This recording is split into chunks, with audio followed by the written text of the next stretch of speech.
दोस्तों, आज की कहानी है बहू तुम किस्मत वाली हो जो मुझ जैसी सास मिली। दोस्तों, कहानी शुरू करने से पहले अगर आपने हमारे चैनल को सब्सक्राइब नहीं किया है तो सब्सक्राइब कर लीजिए ताकि आपके पास पहुंचे हर नया वीडियो। अनन्या की शादी हुए अभी 4 महीने ही हुए हैं। वो एक संयुक्त परिवार का हिस्सा बनकर इस घर में आई है। एक ऐसा परिवार जिसमें सास, ससुर, एक देवर धीरज, ननद सपना, पति नमन और वो खुद हैं। अनन्या जब से शादी होकर आई है उसने एक बात नोटिस जरूर की है कि सास गाय बगाए किसी के भी सामने ये कहना नहीं भूलती कि बहू तुम तो किस्मत वाली हो जो तुम्हें मुझ जैसे सास मिली है, वरना लोगों की सास कैसी तेज तर्रार होती है। इस जुमले से सबसे पहला सामना हुआ था शादी के 5 दिन बाद ही, जब नमन और अनन्या हनीमून के लिए शिमला जा रहे थे। उस दिन घर में बुआ सास भी मौजूद थी। जैसे ही तैयार होकर सपना लगेज लेकर अनन्या और नमन कमरे के बाहर आए। नमन तो लगेज गाड़ी में रखवाने लगा और अनन्या अपनी बुआ सास और सासू माँ के पैर छूने के लिए उनके पास गई। जैसे ही सासू माँ के पैर छुए वैसे ही आशीर्वाद देने की जगह सासू माँ ने कहा, अरे बहू तुम तो बहुत किस्मत वाली हो जो तुम्हें मुझ जैसी सास मिली, वरना हमारे परिवार में तो आज तक शादी के बाद कोई बाहर घूमने भी नहीं गया। अब अनन्या क्या कहती, वह तो बस मुस्कुरा कर रह गई। इसी तरह एक दिन दोनों मौसी सास और उनका परिवार मिलने के लिए आया। उस दिन तकरीबन 16 लोग घर में मौजूद थे। सबका खाना घर में ही बनना था तो दोनों मौसी सास और उनकी बेटियां साथ ही साथ।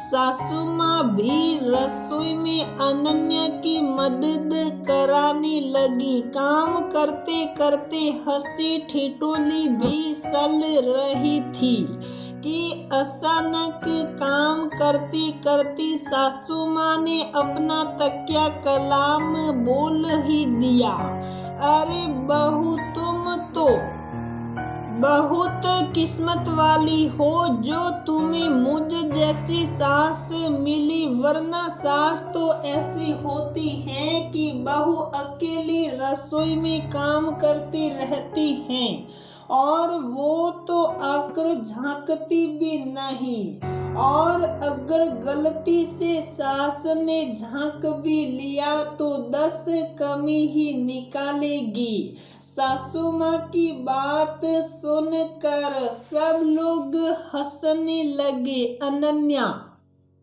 को बात बड़ी अजीब लगी कि इस बात का ये क्या तुक, लेकिन तब भी उसने कुछ नहीं कहा। लेकिन अब तो सासू माँ की आदत हो चुकी थी। वो गाय बगाए इस बात को हर किसी के सामने दोहरा देती थी, यहाँ तक कि किसी चीज की इजाजत भी नहीं देती। तो पहले इस जुमले को जरूर बोलती, जैसे शायद कोई एहसान कर रही हो। अभी 5 दिन पहले की ही बात है। नमन किसी टूर पर गया हुआ था। वहां से आते समय अनन्या के लिए नमन सूट लेकर आया। हालांकि सास ससुर ने कोई ऑब्जेक्शन नहीं उठाया, पर जैसे ही अनन्या सूट पहनकर आई वैसे ही सासू माँ ने अपना जुमला बोल ही दिया।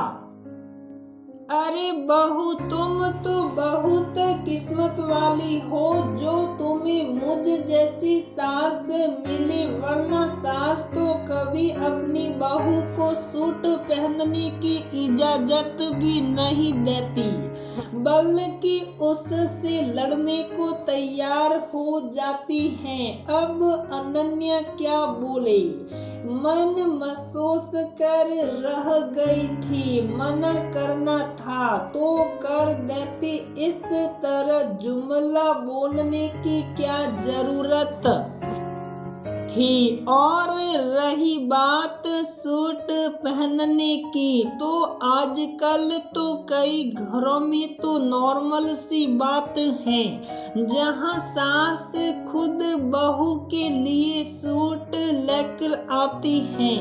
खैर, बात आई गई हो गई, पर अब इस जुमले से अनन्या को परेशानी होने लगी थी। उसे लगता था कि सासू माँ उस परेशान कर रही है, इसलिए उसने ठान लिया कि अब तो जवाब देना ही पड़ेगा, और मौका उसे बहुत जल्दी ही मिला। आज घर में बुआ सास आई हुई थी। अनन्या को पता था कि सासू माँ आदतन ये जुमला जरूर बोलेगी, क्योंकि अकेले में तो वह कभी भी ये बात दोहराती ही नहीं थी।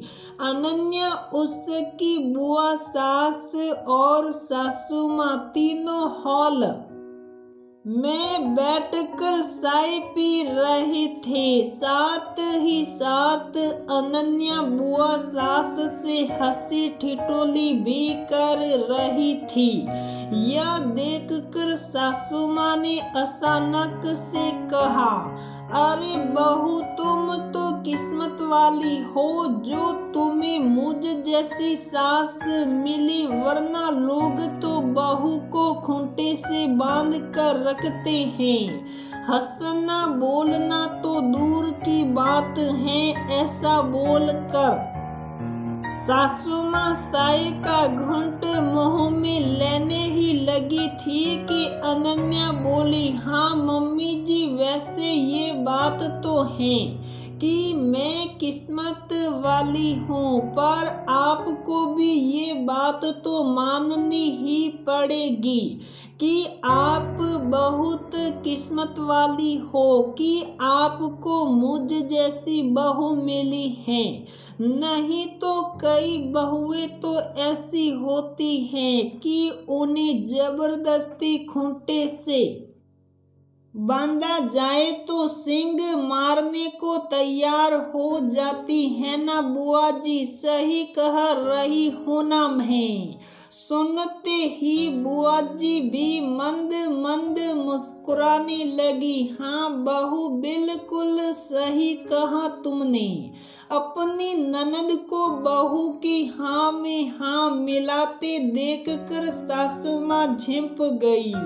उसके बाद 2-3 बार सासू माँ ने ये जुमला बोला तो अनन्या के मुंह से साथ के साथ जवाब मिला। उसके बाद सासू माँ ने जिंदगी भर के लिए इस आदत से तौबा कर ली।